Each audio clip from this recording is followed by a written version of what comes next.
Good evening and thanks for watching.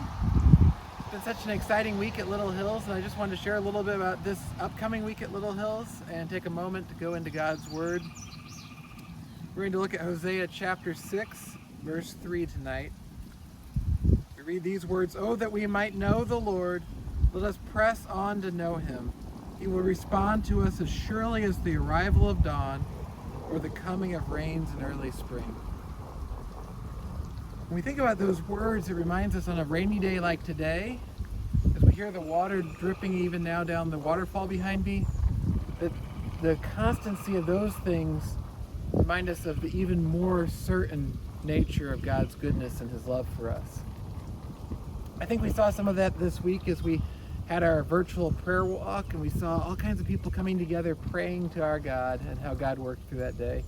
It was such an exciting day, and it was so amazing to get to share that with many of you. In fact, we had about 600 people coming together to pray to our God that day. And if you just stop and think about that for a moment, coming to our God, our faithful God, the one who's more faithful than an early spring rain, what a joy that is.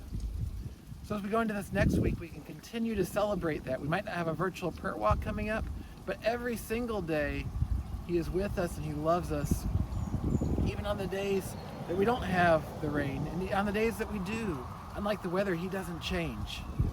And I hope that whatever you are looking to this week, whether it's a great week or it's an intimidating week, that you are reminded that that's the God who goes with you.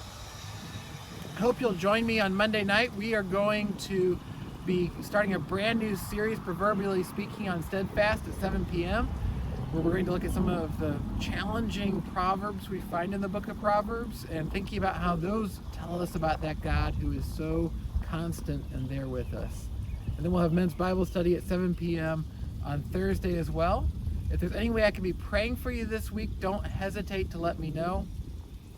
And if you would, over the course of the week, consider inviting someone to one of these events. And even if you don't invite them to an event, consider just letting them know that you're praying for them. Let us, as those who God sends out, remind people of God's love by being there like those raindrops remind us of God's love. I hope you have a great week. Thanks for watching, and I'll see you later this week.